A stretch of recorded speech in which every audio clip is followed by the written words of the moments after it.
I want to go over this NPR boss, which was, kind of funny at the beginning. And then the more you learn about her, the more you're like, well, no, hang on just a second, because she would be a very important tool in the hands of the government, and she's being paid by National Public Radio.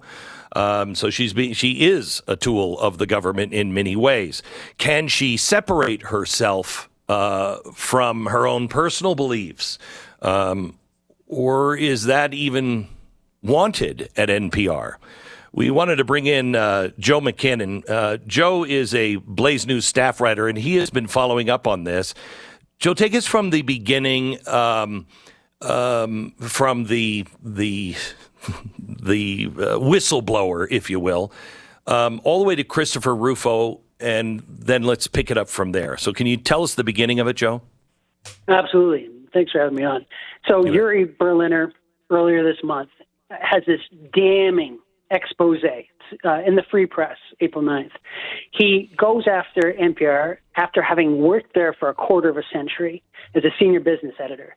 He suggests that there's zero viewpoint diversity, particularly after John Lansing, the former CEO, had made it an activist organization and then allied it effectively with the Democratic Party. This is a publication, according to Berliner, that didn't want to cover the Hunter Biden laptop story, that worked with Adam Schiff to push the Russian collusion hoax. So he goes to town on NPR and draws the ire of someone who's not been on a lot of people's radar, and that's Katherine Maher, or Maher, I should say. So Maher comes up with this long response and effectively cusses him out with somewhat charitable terms. And he subsequently, Berliner is suspended, and then he resigns. So people start looking into Maher after this, because she was with Wikipedia before, but I guess, flew under the radar for a lot, particularly on the right, or among those who are critical of the government.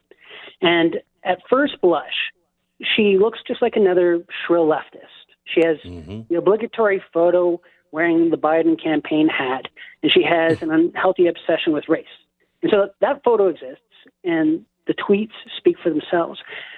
But you keep digging, as Rufo has, and you realize really quickly that there's something more going on here. From 30,000 feet, she looks like not just a tech-savvy media queen, but someone who spent a lot of time around color revolutions in the Orient, enough to know how they might be replicated. Okay, so hang on just a second. The campuses and boardrooms are full of leftists, but you're saying, and Christopher Rufo is saying, she is not your ordinary leftist. She's been around color revolutions. What does that mean, she's been around color revolutions? Okay, so one of the many interesting posts she's had, and I should note at the outset here that she's a World Economic Forum world global leader. She's worked with the World Bank. She's worked with various NGOs that are in the tech, comms, and foreign policy space. So around 2010, 2011, and Rufo chronicled her travel itinerary. She's with the National Democratic Institute, and that's a spinoff of the National Endowment for Democracy, committed to, exactly. Well, you know where I'm going with this. Yeah. This is an organization that tries to transition unwilling regimes to become liberal democracies. Now, can I redefine that a little bit? It's a CIA front. Well, Mike Benz, he was in the Trump administration at the State Department. He said exactly that. He said it's a carve-out for the CIA. And other people have said just as much. In fact, I think it was Ron Dixon at the New York Times back when he said the NDI was actively fomenting protests during the so-called Arab Spring. So, by the way, these aren't just... Joe, we know this. I exposed that when we were at Fox. We've known that from the beginning. It didn't take a brain surgeon to figure this out. then when you go into Ukraine and see what they were doing and the phrases that they were using, saying, we can spread this now. We kind of perfected it in the Middle East and we can spread it. And that's exactly what we were doing in Ukraine. Well, precisely. Ukraine, Libya, Egypt, Yes. Yemen, Tunisia. And so she's kind of done a pilgrimage to these toppled regimes, and in some cases as they're falling. So Rufo notes that she goes to Tunisia a couple times. She goes to Gaziantep in southern Turkey just as rebels are making inroads along the highway between Damascus and I believe it was Aleppo. And she actually said not long ago that she framed the timing differently, but she said in the aftermath of the revolutions, she was doing research on the ground with quote unquote human rights activists and independent journalists. And so she's with the NDI. She's going to Tunisia, and she raised a couple alarm bells. So there's this Tunisian cabinet official, and he basically he didn't intimate. He straight out said it's a likely case that she works for a certain 3-letter agency, and a lot of people have been speculating about that in recent weeks. So what is her background in broadcast and news? Well, she deals a lot with comms. In terms of news, she's been critical of the ways that governments have weaponized their state broadcasters, which I think is rich, granted. Right. Progressive she does work career. Yes. But what is she? I mean, does she have a background in news? Is she a journalist? Is she? I mean, why is she? I see that she's traveled the world, that she's with the World Bank and the WEF, and she's been with NGOs, and she's been around revolutions, but that doesn't necessarily scream CEO of NPR. Well, I think Wikimedia and Wikipedia, which she ran the show for several years, she demonstrated her bona fides, and it was under her reign that it quickly became clear that this was, it's supposed to be a repository for human knowledge, right? Right, I know but it's not. Recently you talked about how memory is the key to who we are. Well, Wikipedia is instrumental to capturing and curating that memory for a lot of people. So she might not be a journalist, but she was very much, I don't want to suggest there's a causation, because she pretends that, the Wikipedia editors are working on their own. But while she's in control, there's very much a narrative curation going on, the kind that you might want at taxpayer-funded state broadcast. Jeez. Okay. So the rumor that she's with CIA, where did that originate? So I mentioned she went to Tunisia a couple times, right? Okay. So this cabinet official is named Slim Mamou. I think I'm pronouncing that right. But Slim says in 2016, it's a bit of a retrospective. He's looking back. And I believe it was around the time that she was getting a promotion over at Wikipedia. He straight up says she's probably CIA. He's not mincing words. He says she's come over under different affiliations with the NDI, with World Bank, with USAID. And he suggests, and this is going on at Twitter at the time, still called that, he suggests that she might as well have had CIA written on her front. And so Slim was in the transitional government. He dropped out to protest so-called censorship. And he, not entirely the top of the food chain, but someone you might at least want to hear out. And so she is prickled by the suggestion.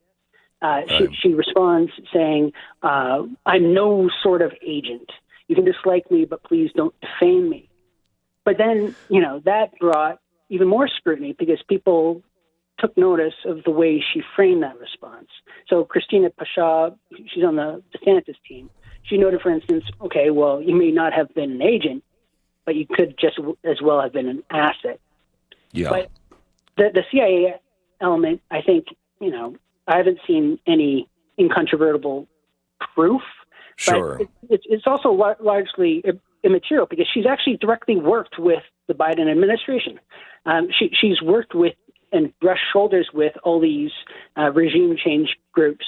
So whether or not she has CIA on a card somewhere tucked in to her desk, she might as well have been. And this is part of the group that, I mean, Hillary Clinton, in that infamous clip where she said, "We came, we saw, he died," and laughed about it. I think who she was talking to at the time might have been Samantha Power, who is, Cass Sunstein's wife, the author of Nudge, and somebody who knows how to nudge people into new positions. But Sam now works at USAID. She's the head of USAID. So if you have the head of NPR also working with Samantha Power at USAID, that is also a CIA front. No, absolutely. And I think it was Michael Waller in the Rufo piece. He's a national security analyst. And he said he drew that same connection with Power and intimated that Maher is part of this revolutionary vanguard movement. So, they're all in bed together by the looks of it, I should say. A little bit of distance because I don't want to mean tweet. But and then you couple this with her public comments, and then it lends even more gravity to this. Her becoming the head of NPR, which was announced. Give me some of her public comments that I may not know. Okay, well, I did a little bit of a deep dive. A lot of these already are circulating, but they're all troubling. So, for instance, in a 2021 interview, and this one has caught a lot of people's attention in recent days, she described the First Amendment as the top challenge in the fight against disinformation. So it's a challenge. Yeah, that's right. It's a challenge because, quote, it's a little bit tricky to really address some of the real challenges of where does bad information come from and sort of the influence peddlers who have made a real market economy around it. And by the way, when she's talking about disinformation, she means skepticism of COVID-19 vaccines, which I know in the lead up to the show, there was mention that AstraZeneca just admitted that has devastating impact. Well, so that's disinformation, according to the former head of Wikipedia. She also climate alarmism. That's a no-fly for her. So at an Atlantic Council 2021 event, she says Wikipedia isn't a free expression platform, and so a lot of people are wondering why. And she suggests it's really about creating content that people can have confidence in, that they can use to make determinations in their lives. And so that right to have access to high integrity content often sort of trumps the right to free speech. Now, pair that with the fact that she suggests straight out in a TED Talk that, quote, our reverence for the truth might be a distraction and it's getting in the way of finding common ground and getting things done. So I don't know who that common ground belongs to, by the way, but it certainly isn't free people.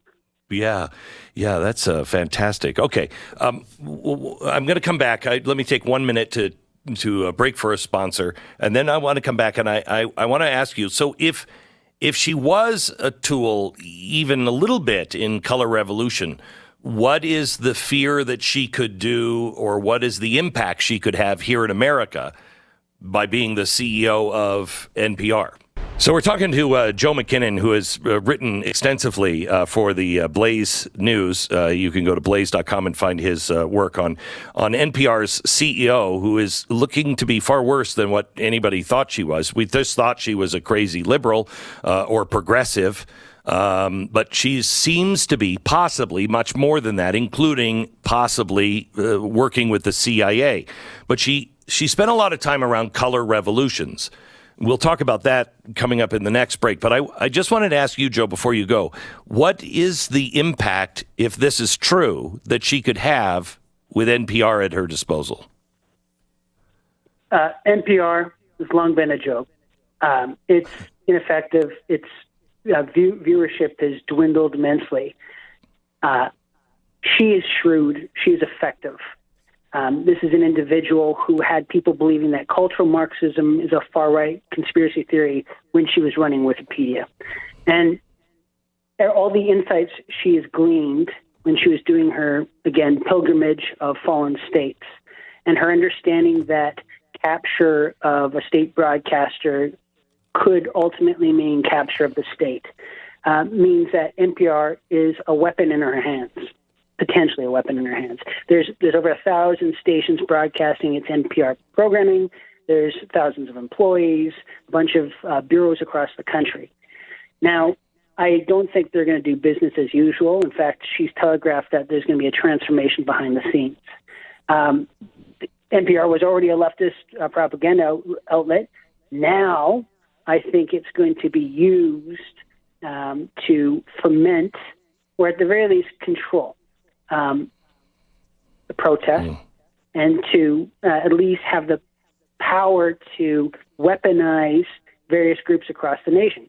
You send your marching orders essentially out via NPR. So Wikipedia, and I'm surprised she left Wikipedia, honestly, because I think that's the more consequential place. But Wikipedia controls the past, and therefore can control the future. Yes, I think NPR, under her helm, I think the aim anyway, is controlling the present.